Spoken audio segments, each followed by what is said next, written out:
بسم الله الرحمن الرحيم. السلام عليكم ورحمة الله وبركاته. ازيكم حبايب قلبي؟ عاملين ايه؟ اتمنى يا رب دايما تكونوا بأحسن صحة وأحسن حال. النهاردة ان شاء الله يا حبايب قلبي جايين كده في فيديو جديد، بس اول حاجة نقول اللهم صل وسلم وبارك على سيدنا محمد وعلى آله وأصحابه أجمعين. زي ما انتم شايفين معايا هنعمل النهاردة أكلة سمك جميلة جدا ما شاء الله. معايا سمك مكرونة بلدي، وكمان معايا سمك بلطي هنعملهم بتتبيلة حلوة جدا. هنعمل سمك مقرمش كده وجميل. زي ما انتم شايفين ده سمك المكرونة البلدي او المكرونة السويسي او سمك الحارس زي ما بيسموه. زي ما انتم شايفين شكل السمكة ما شاء الله جميلة جدا ومتنضفة حلو جدا معايا، وطبعا نقعتها في ملح وليمون. وده الشكل بتاع السمكة البلدي علشان برضو ما تتخموش فيها عند البياع.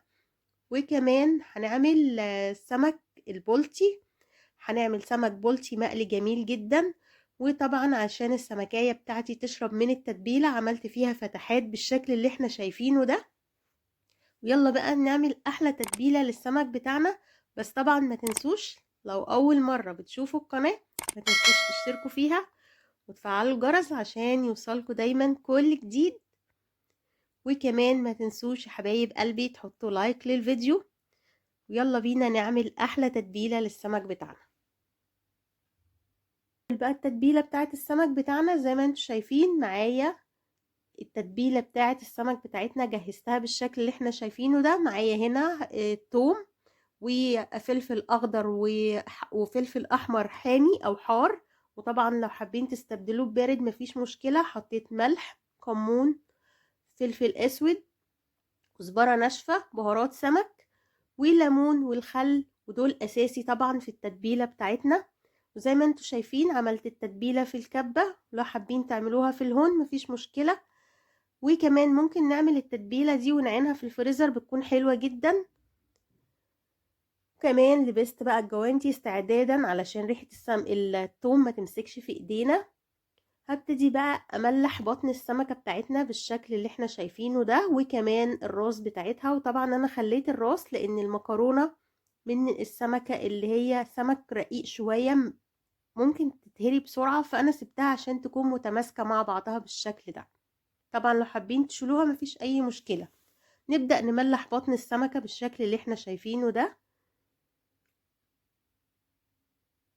هسيبه كده كمان في التتبيلة دي من بالليل للصبح، بتدي طعم حلو جدا طبعا للسمك بتاعنا. كل ما قعد في التتبيلة كل ما كان أطعم. طبعا لو مستعجلين ممكن تسيبوه ساعتين بس مش أكتر. ببتدي أملح كده كل السمك بالشكل اللي احنا شايفينه ده. كمان لو مش حابين تملحوا بطن السمك المكرونة واحدة واحدة زي ما انا بعمل كده، ممكن تحطوا حبة من التتبيلة وتقلبوهم فيه، بس كده بتكون السمكية شاربة من التتبيلة وبيكون طعمها احلى بكتير.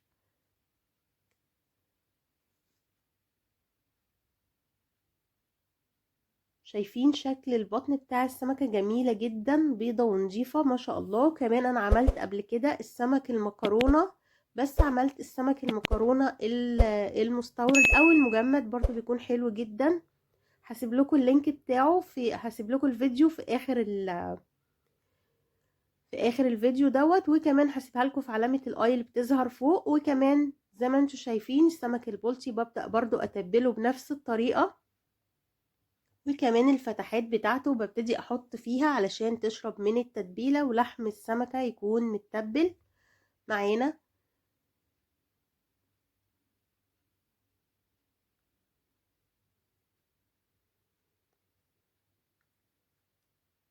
بالشكل ده. كمان ببتدي امسح السمكية من بره برضه عشان تكون متملحة معانا.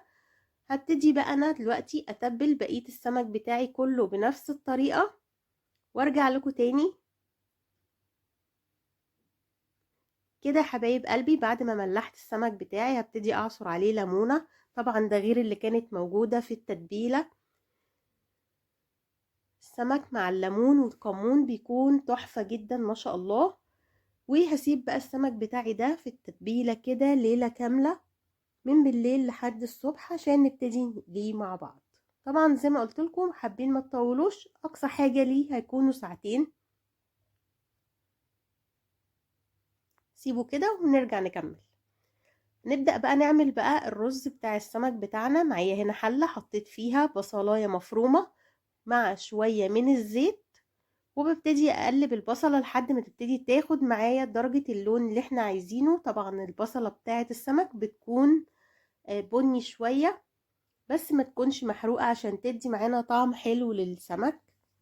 بالشكل ده بدأت البصلة تاخد معايا لون. هو ده اللون اللي انا محتاجاه بالظبط من البصلاية، مش محتاجة اغمقها اكتر من كده. وزي ما انتوا شايفين ببتدي بقى انزل عليها بالرز المغسول. طبعا كمية الرز زي ما بتحبوا، وابتدي اقلبهم واشوحهم شوية كده مع البصلة.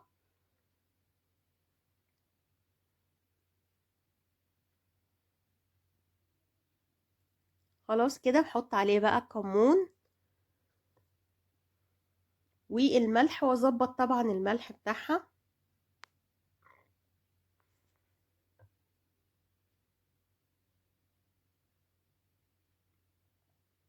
انزل عليها بالمية المغلية علشان الرز بتاعنا يكون مفلفل وجميل.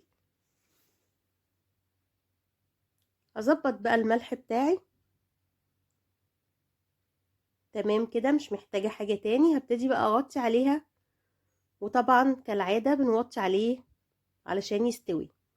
نيجي بقى للسمك بتاعنا. معايا هنا طبعا الدقيق او الكفر اللي هعمل بيه السمك. حطيت عليه معلقة كبيرة من النشا، ومعلقة من الكركم، وشوية من الكمون والملح والكزبرة، علشان الدقيق بتاعنا يكون متبهر او متبل معانا ويدي طعم للسمكة من بره. هبتدي بقى دلوقتي زي ما انتوا شايفين اغلف السمك كده بالدقيق من كل ناحية، وابتدي بقى طبعا اركنها على جنب واعمل غيرها.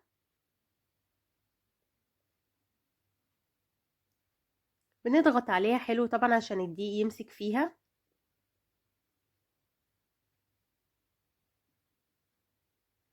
اهم حاجة بقى لازم ننفضها كويس قوي من الدقيق الزيادة، طبعا علشان الدقيق ده ما ينزلش معانا في الزيت واحنا بنقليها ويحروق معانا. معايا هنا طبعا طاسة على النار فيها كمية من الزيت، بنزل عليها بقشرة الليمونة، ودي مهمة جدا بتدي ريحة حلوة قوي معايا. وابتدي بقى ارص السمك بتاعي في قلب الطاسة. ما بحركوش تماما خالص لحد ما يبتدي ياخد لون من الناحية الاولانية زي ما انتوا شايفين بالشكل ده. وطبعا لو حسيت ان السمكية لازقة بحاول احركها بالراحة، وهي طبعا مجرد ما بتبتدي تاخد لون بتبتدي تفك من انها تلزق معايا. السمك مهم جدا، سمك المكرونة نتعامل معاه بالراحة شوية، لانه زي ما قلتلكوا السمكة بتتكسر بسهولة قوي، فنخلي بالنا منها. بقلبه طبعا على الناحية التانية زي ما احنا شايفين. وكمان الرز بتاعي زي ما احنا شايفين الرز خلاص كده مفلفل وجميل واستوى معانا.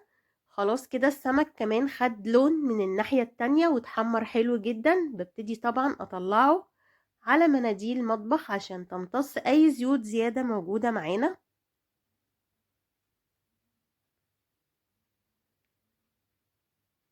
شايفين بقى السمكة متماسكة وجميلة ما شاء الله ازاي. طبعا علشان ما تحركناش فيها كتير قوي وهي موجودة في قلب الطاسة، علشان تحافظ على الشكل بتاعها. كمان ابتدي اصفي الزيت من اي شوائب موجودة فيه، وطبعا رص طبقة كمان من السمك.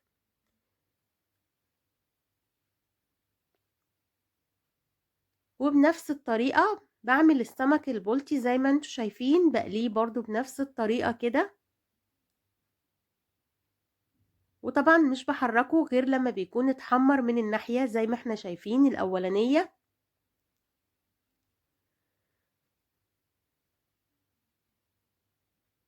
بياخد طبعا لون حلو جميل.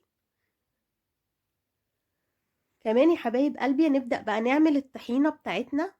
دي الطحينة اللي بتتقدم مع السمك. حطيت عليها معلقة صغيرة من تتبيلة الثوم، وكمان شوية من الخل والملح والكمون، وشوية من الشطة. وببتدي مع الخل كده أدوب الطحينة بالشكل ده ببتدي اربها طبعا علشان ابتدي اخف الطحينة بتاعتي.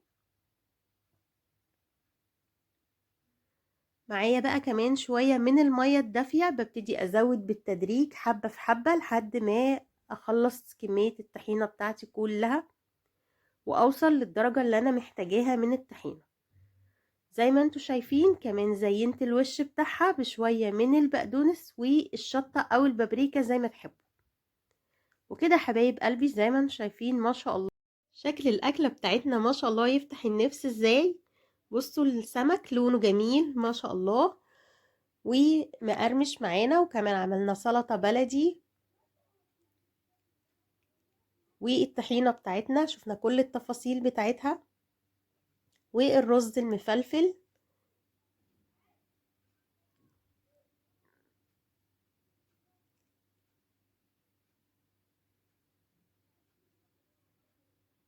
شايفين سمك المكرونة ولونه جميل جدا، وكمان السمك متماسك وحلو جدا زي ما كل التفاصيل بتاعته ظهرت معانا. اتمنى بقى ان شاء الله يا حبايب قلبي لو عجبكم الفيديو ما تنسوش لايك وشير واشتراك في القناة، وكمان ما تنسوناش من تعليقاتكم الجميلة.